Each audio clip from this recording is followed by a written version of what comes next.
Welcome back to Woman, Conversations in Black and White. I'm Bernadette. And I'm Linda.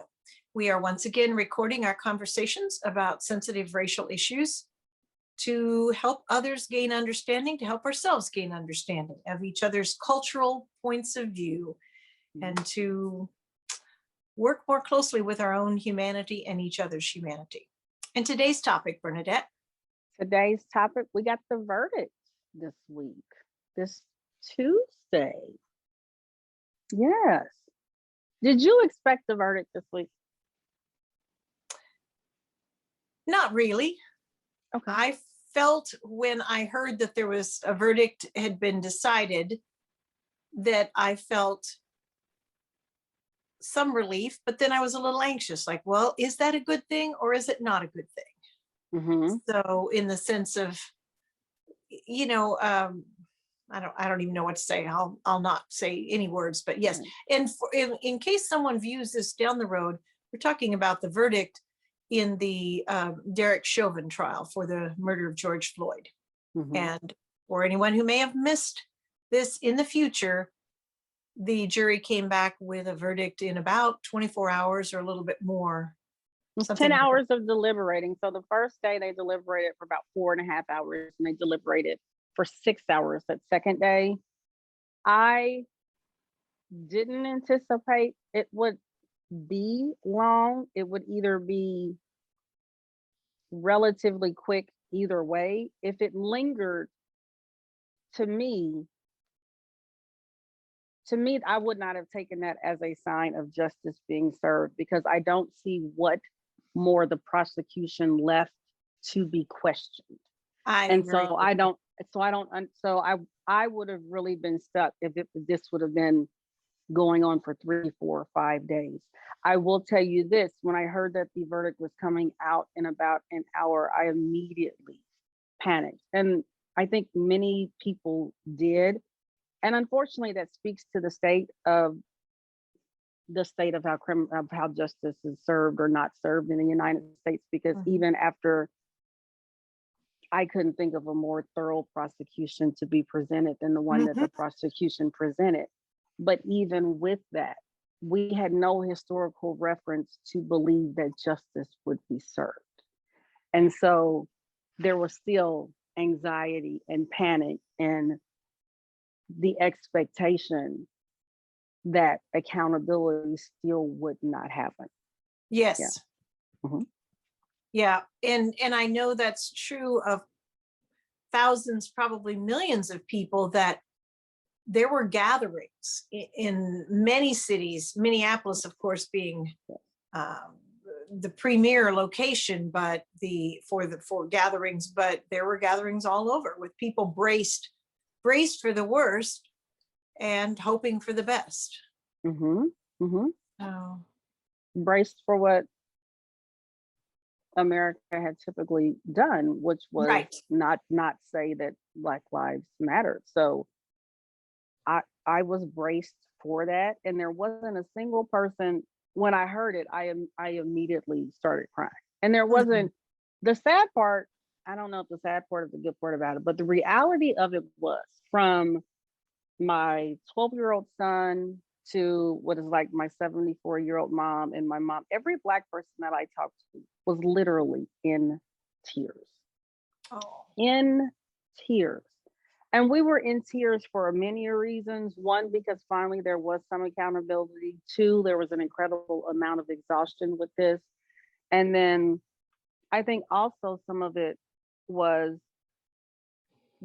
I don't think any of us knew how we would overcome not having accountability. Like, if they came back and said not guilty, I don't think any of us knew where we would go from there. Literally just had no idea where we would go from there.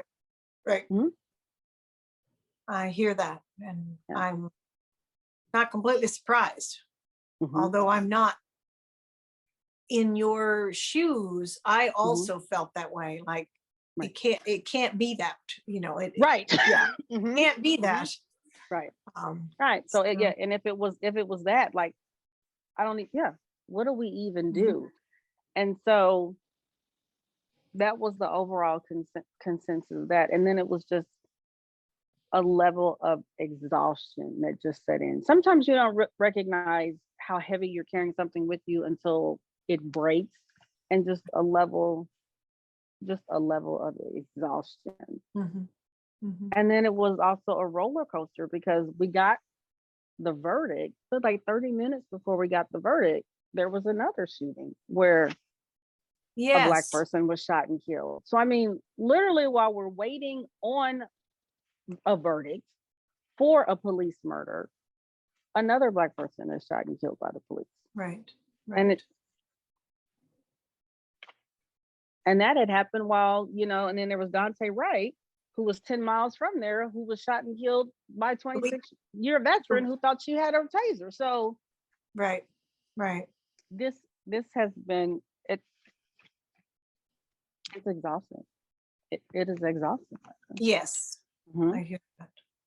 And the verdict, I think, is twofold. I am glad that it came, that there is some measure of accountability. I wouldn't call it justice. I know a lot of people are saying justice was served. I wouldn't call it justice by any means. This is just the beginning of some accountability. But man, if you look at our history thus far, every time there has been a stride that Black people or a marginalized community has made as a whole, not too long after that stride has been gained, a white lash has come. Yes. And so we are bracing ourselves for whatever the white lash will be from this verdict, because there will be one. Looking at any measure of history, that's very easy to see. And that's probably another topic that'll come into another topic that we do soon too. But yeah, I'm aware of that. And I'm aware of, I'm not going to honor them by giving them airtime right now, but I'm aware of what some of the lies are being said. The jurors were intimidated and all that. And I think, yes, by governors who were saying that. Yes. Right. Yeah. So here is a piece that I followed that about the verdict and about the trial and the testimony itself. And that is that Darnella Frazier, who, although a number of young people filmed the murder as it was happening, all in varying levels of horror and helplessness, which many of them testified to, Darnella stood there and filmed the entire thing. She had a 9-minute video, and she says, when asked why she chose to do that, she said, "I knew it was wrong. I wanted to help, but I didn't know anything I could do. And I felt like the whole world should be seeing what I'm seeing." And the word witness just keeps coming to my mind, that there is a power in witnessing, and she had no idea of the power of her witness. But and I don't mean witness as in, well, witness can be used in dozens of different ways, but she literally had no power to stop that, even though she could feel it and wished that she could stop it and struggled with that. She did have the power to witness. And that in itself, as somebody said, her video and her choices that day may have changed the world. Now that's an optimistic statement, but it certainly is a step that we haven't seen before in the United States in quite this way, and the reverberations. Now you might disagree on that you might be thinking of the Rodney King one, but I think you and I talked. Yeah, I think you and I have talked about it. I believe so, and I've talked about it to other people. I firmly believe if it had not been for COVID and people being in their homes and forced to watch this and witness this multiple times, I have no reason to believe we would be here, because we've seen them recorded before. We've seen them aired on TV and social media before, but everyone was still stuck in their lives, and people were able to move on. Right. If it had not been for this pandemic and people being forced to witness this, and there was no way to hide, no way to skirt it, no way to look around it, It I was don't on the believe that. news over and Yes. over. Yeah. And it's Mhm. not so much that it was on the news over and over, is that people had nowhere to go, no way to avoid it. Mhm. I think if we were moving on with our regular everyday lives, it would have been avoided like all the other countless Yeah. police murders we've seen on TV. People were living their lives. Right. It was a different moment in space and time. Right. And that was only because of the pandemic. If we were not in a pandemic, I honestly do not believe we would Mhm. be here today. And that it would have even made the shift that it had made. Right. I don't believe that would have happened. I really don't. Oh, I hear you, and I Mm. have no grounds on which to argue. So. Yeah. And so for that, I am grateful for it, because there have been Right. many gains that have come out of that because we had to stop and look. And so for that I am grateful. Right. Mhm, Exactly. Exactly. So mhm, another thing you touched on a moment ago, and if you have more you want to say right now, go ahead. But mhm, is justice. mhm. Justice.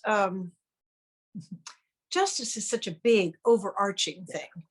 Yeah. But accountability is what we come down to in small moments. Like Mhm, if a family member fails to do something that they said they would, then you call them to task, and as best they can, they remedy the situation if you're living in a healthy environment right. of accountability. And there's so I know you have felt, people would say finally justice is done, and I kind of had the Mhm, same feeling you did, that well, it's a tiny little piece. It's the best that could happen given everything that already happened, but it's not mhm. justice in any big No, way. no. But what I do see is that it's accountability. And this is what I mentioned in my little pop-up a few days ago, that accountability means you can no longer get away with this without some sort of penalty, without some sort of uh, honesty that has to follow it. And maybe I'm an eternal optimist. I feel that this very verdict and everything that went with it will send a resounding message to all law enforcement that there's not any longer a guarantee that they can do something like murder somebody in the heat of the moment and not be held accountable. Now, that doesn't mean they will be held accountable, Mhm, but it should be a message that there's no longer a guarantee, which essentially there was before. Like, doesn't matter what you do, nobody ever holds police accountable for something like this, mhm. especially if it's a person of color. Right. I don't have the numbers on whether they do this to white suspects also. I'm sure they do now and Mhm, then, but mhm. it's inordinately happening with people of color, with blacks especially, and Yes. Mhm. sorry, black people. But Yes. at any rate, I hope that the message gets through that things are beginning to shift, and that you will no longer be allowed to do these things without somebody checking into it. Sure, you have the power. You can kill somebody in the heat of the moment, but there are things that will happen afterwards. You I started to think say. this could be a precipice for it. I think sentencing is going to be another message depending upon the sentence he receives. I think that's going to be a huge communication, but I also think how the trials of the three officers who stood by and did nothing, how those verdicts comes out sends Mhm. another message, because Derek Chauvin didn't do what he did in and of itself. There were three other public servants that stood there and did nothing to intervene. Right. Mhm. And so there needs to be a level of accountability as well, because there was some officer from Georgia speaking about how he was glad that this was the verdict, not not so much because of justice or anything like that. He goes, but there needs to be a shift so good cops can stand up and say what needs to be said.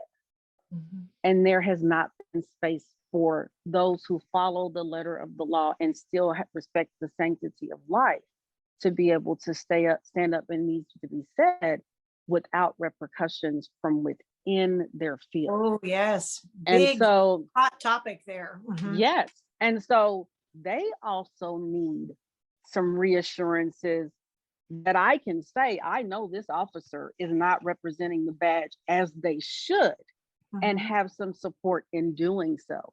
And so I'm really hoping that people get it together and reform comes together, because I'm sure there are a lot of officers. There isn't a single profession that you do. Like if you work in a school and you're a teacher, everyone knows who the crappy teacher is. Everyone knows who the flunky is in any profession or who is skating by. But when you stand up and say something about it, if something going to happen, that's what makes the difference as to whether or not people do or don't. Mhm. Well said. That Mhm. was not a whole piece that I had thought much about, but I agree with you. I had a friend, a Facebook friend, but from our larger church community, who said she knew she was going to step on some toes this week. She is a white woman, Mhm. but she, for probably the first 15 years of their marriage, her husband was a police officer. And Okay. she said, I know the feeling of hearing sirens and, crossing my fingers and saying goodbye Mhm. and realizing that. But Mhm. she said, she said, I'm fully in support of what the jury decided. And she said, it doesn't serve my husband, who was a good cop, at Mm. all to Mm-mm. have people like Derek Chauvin defended and protected. It just gives Doesn't. all cops a bad name. Mhm. And she said it eloquently. She said it very clearly. And I was very impressed. And I thought, good cops need to be saying these things because, Mhm. just like you said about teachers, I was a teacher too in a public school system. And Mhm.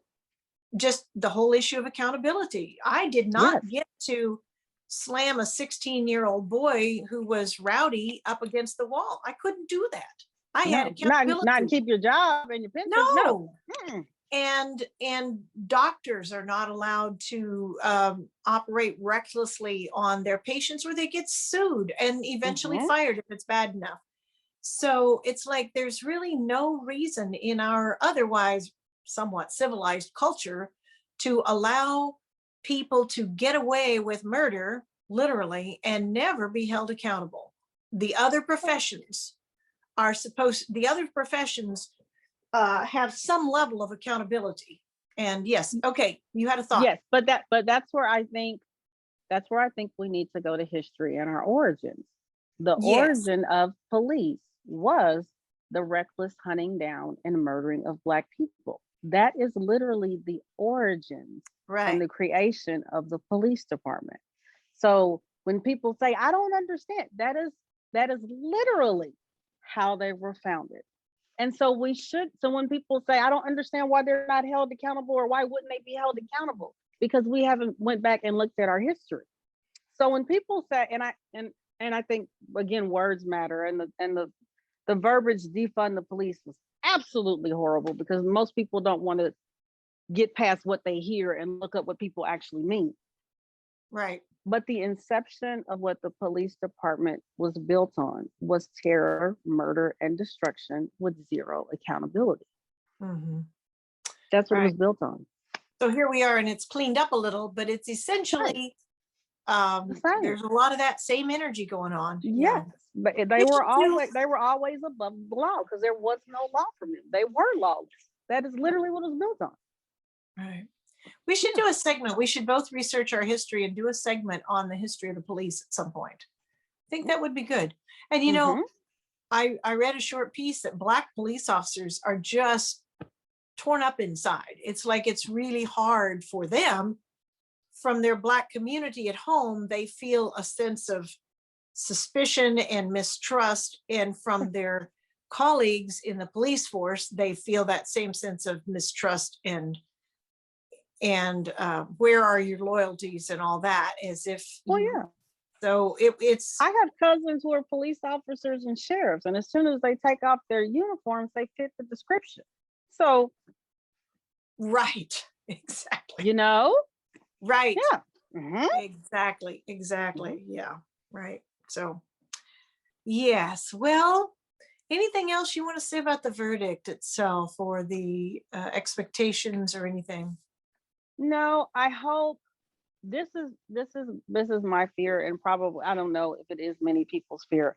I hope people don't take this verdict as a sign that the goal has been accomplished, because Right. we are far from that. Truly, if anything, this is just the beginning of the work. So if you have started using your voice, please continue to do so. If you have started changing your circles and being active, please continue to do so, Mhm. because the backlash is coming.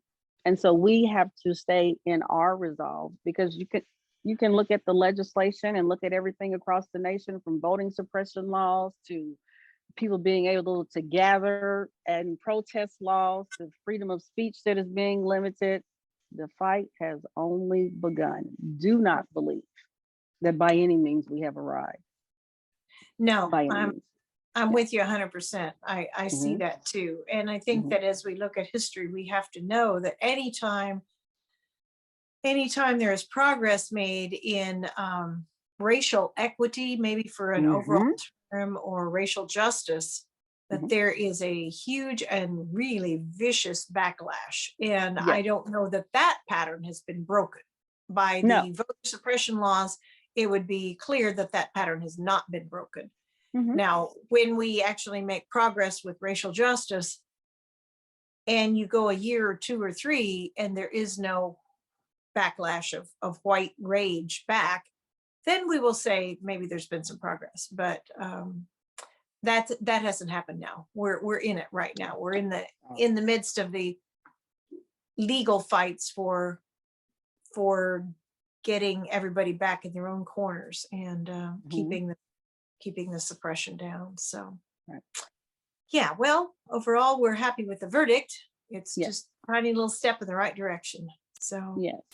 So we keep our resolve, and pay attention to what's going on. You and I have said this time and time again. Pay attention to what's being proposed in your city, in your county, in your state. Pay attention. there's a Yeah. lot going on at the state levels. Oh yes. Hmm. A great deal going on at the state level. So pay attention, get connected with some groups that you really trust, Yes. that are working for racial justice in various Hmm. ways, and talk with your friends. Yeah. Cross racial lines whenever possible.